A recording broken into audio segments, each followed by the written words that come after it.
welcome everyone to another summer drop-in session here on Dead Men Talk. And I got a really special guest today. It's the first time I get to talk to this guy. He is a fellow author from across the pond, Andrew Hess. Welcome to the show. Thank you for having me. No problem. How are you out there? How's life out there at the minute? It's hot. The air conditioner had broken, so we just got it fixed today. So it's finally starting to calm down in the house. Just what you need this time of year, Oh my God. bring on autumn. So, just for the purpose of everyone that's listening, anyone who might not be familiar with yourself and your work, just give us a bit of an intro, sort of who you are, where you are, what sort of led you into the writing world, firstly. Sure. People know me as the King of Cliffhangers. I write a lot of mystery, suspense, and my readers were the ones who actually dubbed me the King of Cliffhangers because they always want to wring my neck because I give the whole story, but I do a little plot twist at the end to make you wanting the next book, like in the worst possible way. But they all love it. So I'm originally from New York, and I moved down to Georgia about a year ago. I'm in the northern Atlanta area. Cool. I started writing in 2005 when I was in college, and didn't put anything out until 2011. Okay. And I started with a free verse poetry book, and then kind of started going into my novels.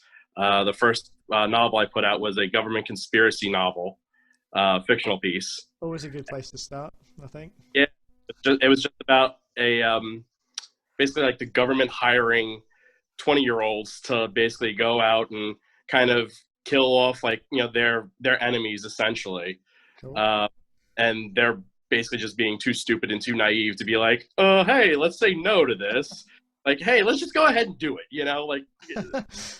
So apparently there's probably a lot of people out there with that attitude as well. So probably, especially when the twist for them was that the main character, they were dangling his mother's death over him to say, well, we'll let you get revenge for her murder, and we'll tell you who did it.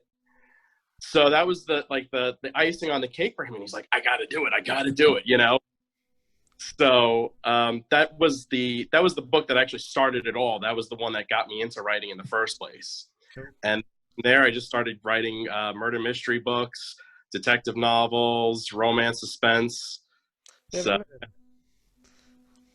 is there anything that makes you decide to write in a particular genre, or is it just where the mood takes you when you start it's writing? really wherever the mood takes me. I just wanted originally just to do the government conspiracy novel, and I was reading and watching way too much like detective shows and detective novels and everything. I'm like, I really want to make one. So I did a female detective and wanted her to be like this super badass woman that just takes on everybody. She's not going to take any BS from people, and then that started on its own path. And then I kept seeing a lot of people going into romance, and I was like, let me try my at it, let me just see what I can do. Yeah. So I started doing that and started romance books, romance suspense books. I wanted to write out kids books, so I started to do recently kids books. I wanted to actually put on my own spin to horror books, so that's going to be coming out eventually. Cool. So it's mood just really hits me at that time. That's brilliant. Because I've written, I'm not as prolific as yourself. I'll get to that in a minute. I'm really impressed by the amount of books that you've actually been able to write. But yeah, so I spanned over the horror into children's books last year, and yeah, I mean, I'm always interested with people who write across multiple genres as to what sort of takes them in that direction. It was quite natural. It was, I'm a dad. I was reading a lot of kids' books. That's what happened. It's going around. Yeah. Have you had sort of feedback from readers on your books, which have then, like you just mentioned, sort of comments or anything that have made you think, at that point, I'll try something over this side? Is it something that you you feel you wanted to do, or you're happy to be led by your readers as well? Well, the going across multiple genres was definitely more of me driven than my readers. My readers have definitely been happy with anything I put out, and but I have listened to them when it comes to other situations. Like I've actually, the fourth book in my detective series, I let one of my very passionate readers read actually in advance. And before I even published it, nothing. And she's just like, this isn't your typical work. She goes, I'm actually a little disappointed. And I went, really? So I said, tell me what I need to do. And she let me have every bit of like what she was thinking. Wow. I rewrote the entire story. Well, I wouldn't say the entire. I rewrote about maybe half the story about less than 3 weeks before it was supposed to come out. Wow. And sent it back to her. I said, what do you think now? She read it again. She's like, this is much better. Went through the editing like really, really quick, put it back out right on time. I think I delayed it by maybe a week. And I was just like, this saved me, because I don't like putting out anything that I think is going to be, trash or garbage, So, and that thankfully, like, my readers are very on point with that. They'll tell me if they don't think something's up to par. Yeah. So you got a fan base that you can trust. Yeah. And I think having people like that is what shapes you into a better writer, because you can take not criticism but feedback, however constructive it is, as it's constructive. You can then credit that to them, and I think that's great when they know that they've helped develop it in some way. Absolutely. You keep them then, which is brilliant. Yeah. So the big question for me, because I'm a writer who works sort of full time as well, so it's still quite very much sort of a hobby or sideline for me. I've not been able to make any kind of living out of it or anything. The amount of books that you've been able to write, I mean, is it? Do you have other things going on, or is it really just get up and write sort of thing? No, it was a lot of different things. So in the beginning was a little bit easier to put out a lot more. Obviously in the very first couple of years, it was like, let me get one book out a year. Then it was, let me get out 2 books a year. Yeah. And then I started picking up speed, and I think at one point I put out 4 or 5 books in 1 year. Wow. And all I really had at the time was I was getting married, and that was pretty much about it. It was go to work, worry about getting married and writing. Brilliant. And I was able to just crank them out. And then within the 6 months after being married, we ended up getting, we conceived our first child, and he was born, probably about a year and a couple months after we actually had gotten married. Oh. And I was like, oh man, I'm like, this is hard. I'm like, it's really difficult to balance being a husband, a father, working full time, and doing the writing. Yeah. It slowed down my process tremendously, but somehow I'm still finding just an hour here, 2 hours here, wherever I can, just get something going, and trying to aim for at least 2-3 books a year. Cool. And you still got the inspiration coming to you, which is the yeah. important thing. Do you have spells where you say days or weeks at a time where there's just nothing there, or are you constantly inspired? No, there's definitely times where it's just there's nothing there. I'm writing a book right now, and the first draft of it, I had everything outlined, but it wasn't as much passion into it. And I was just kind of you know what, just let me just keep pushing through, you'll get there. Just that's what, the next draft is for. Yeah. And I'm on that second draft now, and that passion just kicked in.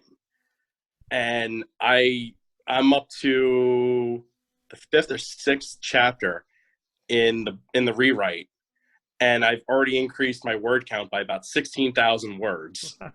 Wow. And it's just it just took a whole new level to this story, and I'm like, this is awesome. I'm like, I can't wait to see what the finished product is going to be of this book now, because it's just that passion just really kicked in on it. That's brilliant, and that's, I think, when you I hate rereading my work, I must admit. So when it's out there, I kind of just leave it alone. But when I've gone back and read it, it's like reading it as a reader. It's almost like you're reading it for the first time. Yeah. So that kind of process, I can understand. If you're going back through the second draft, you're probably seeing gaps in there. You're getting new ideas. You're falling in love with it all over again. Yep. You know, before it's even finished, which is take some inspiration from that. Yeah, it's hard to like reread anything because that very first book, the government conspiracy one, I kid you not, before I even put that out, I probably rewrote that book about 6 or 7 times. Wow. I decided to do like a whole new cover and republish it out earlier this year, and I've reread it again. I'm like, nope. I rewrote like a whole ton more of it again. I probably put in like another like 15,000-20,000 words, more information into it and everything. And it's just like, at what point do you decide it's finished? You know, that I get asked that, but you know, it's different as you go person to person. Do you know when your stories are finished, or do you just literally think, I've done this enough, I need to step away? it's that I get more to the point where it's like I got to step away, but I kind of feel like if I do go back to read that book again, even like a month later or years later, I'm gonna sit there and be like, it's not complete. I got to go back and do it again. I don't think it's ever going to be where it's like it's good enough for me, because I'm going to look and see that there's something I can add to it. Yeah. But I get to a point where I usually feel like it's good enough for me to put out for readers, because I think that they'll enjoy it and they'll like it. But for me, I kind of become a little bit of a perfectionist with my books, where I see the slightest little thing wrong with it, it's gonna like bother me. So the immortal question in the writer world, you're obviously very very focused. You got a lot of ideas going on, and that. Are you a pantser or are you a planner? When you start writing it out, have you got storyboards everywhere? Do you plan your books before you start writing them, or do you just start writing them? I do like one outline, and then so I used to go strictly by the outline, and that was it. And then I did the very first romance suspense book I did, number 1 fan, and that one I went way off the grid on. Right. I maybe did like the first few chapters according to the outline, and then I would say probably by like chapter 6, 7, somewhere around there, I just went like way off the mark on it, and I went whole other level where the whole outline basically got scrapped except for the ending, and everything else like flying by the seat of my pants, coming up with like things. It was probably one of the hardest books for me to write. Right. And somehow it still came out like really amazing, and it was probably one of the highest word count books I put out. Right. And it was, so now it's become, all right, I'll outline things, but I'm still kind of deviate off a little bit, but find a way to reel myself back in. Yeah, you got to have the I guess when I do it, because I don't plan, I can't do it. I've not got time nor the patience for that. I want to one day be a lot more structured, but as long as I've got, again, I probably have the ending before I've got anything else, so then I really do write a book backwards, but then I'll start in the middle and I'll pad it out, and it changes. That's what I do really enjoy that, because I think you're really going with what inspiring you at the time. Is there any one of your books that if someone was to ask for one, if they were going to pick any one of your back catalogue and for you to say, this represents, or this is what I'm most proud of, or this most represents my style, or, which one would you pick? That's hard. Really, it's hard because there's 2 of them that are always like my babies. So it's just like those 2 I always say, like, I love to really talk about them. I can't really say which one clearly defines my style, because like I said, it's always ever changing. It's never like the same. But the Phoenix Blade Project Justice, which was the government conspiracy one, because that's been the baby since 2005. But Campus Killer, which is the first book of the Detective Ryan series, That's the one that really everyone flocks to and they love, and that's the one that really locks them into that whole Detective Ryan series. Okay, cool, brilliant. Thanks for that. I'll be checking some of those out myself, I think. Yeah. So when you do you mainly write series, or have you had some standalone ones? I definitely have some standalones, and even some of the books that are in the series can essentially be their own standalone books. But they definitely read a lot better when you read them in succession. I did one book that was a psychological fiction book called Trapped Inside Living with Agoraphobia. Ah, okay. Yeah, I've seen that. I did check that out, actually. I was intrigued by that one. Yeah. That one was just like something I wanted to just try to bring awareness to. Yeah. I wanted to, because a lot of people don't really understand social anxiety. Mm-hmm. And that's a very, I wouldn't say uncommon, but it's very misconstrued. Like, a lot of people just think immediately, like if they have agoraphobia, it's just like you can't leave the house at all, Mm-hmm. which for the most part, yes, but there are people who have varying degrees of agoraphobia. Yeah.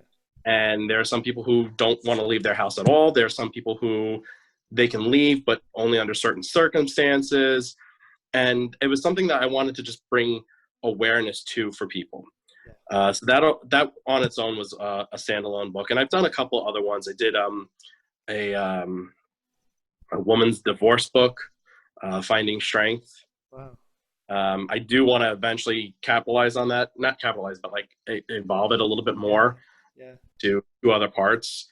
And then I had another one called Learning to Love. So it's another story about a woman who is in a marriage, but she falls out of love with her husband, and she's actually a teacher.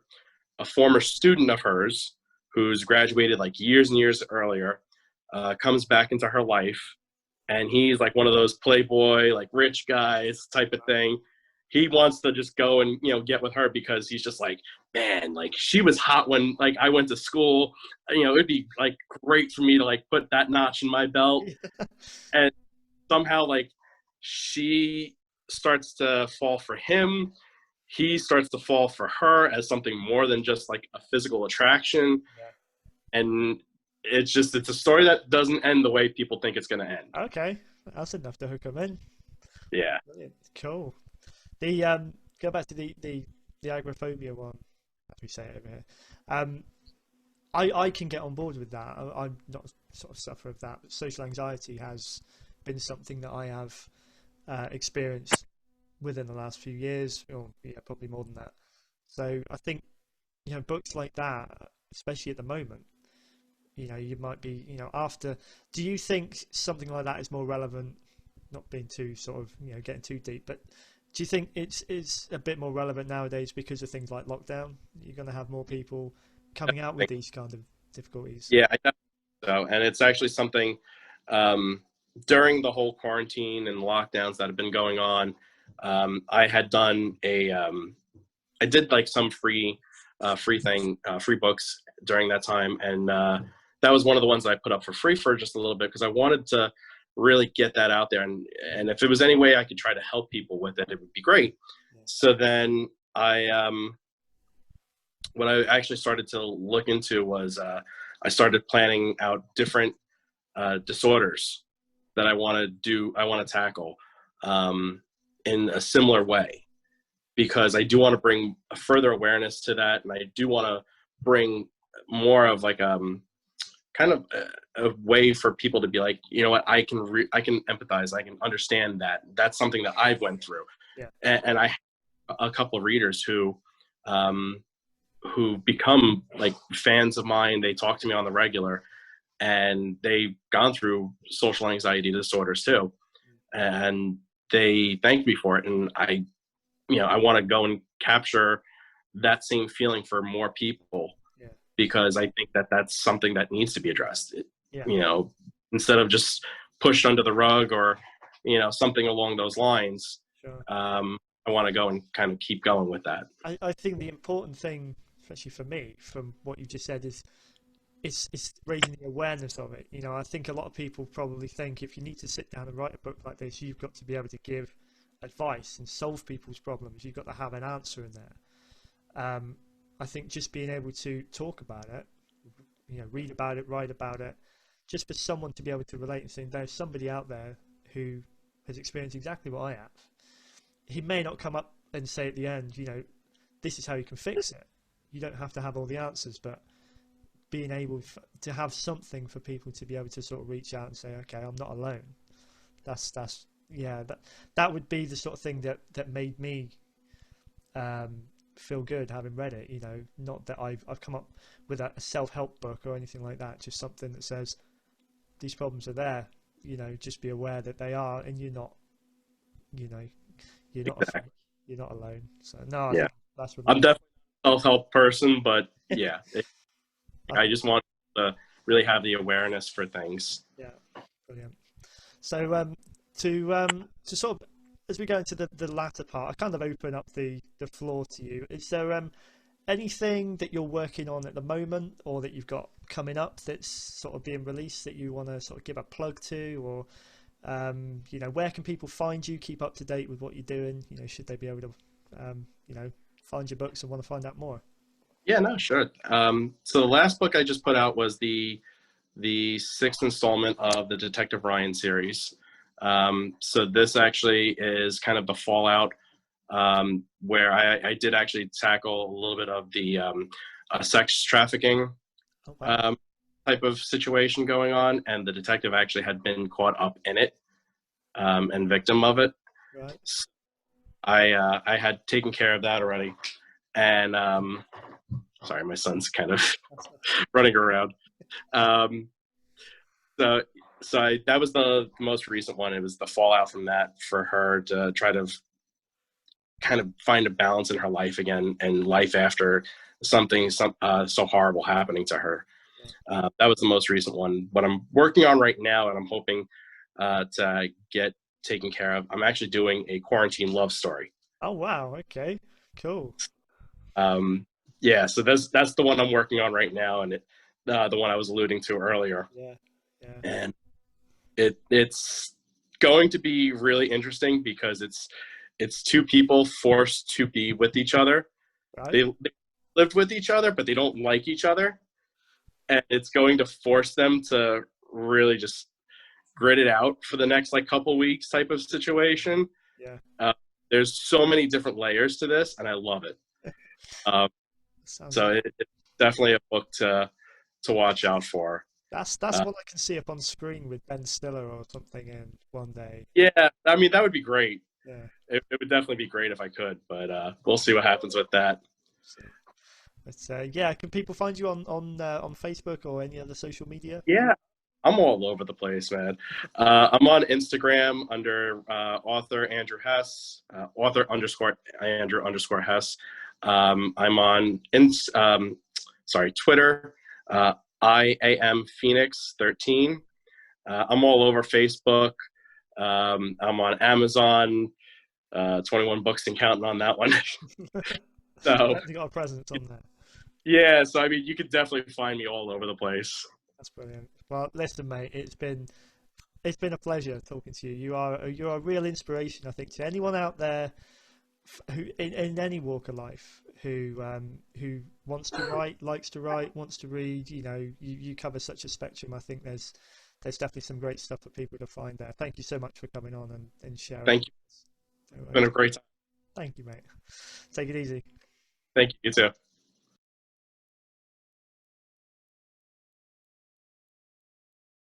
If you enjoyed this episode, please take a moment to like, share, and hit the subscribe button. Also follow us on Facebook and Instagram to keep updated about all future shows.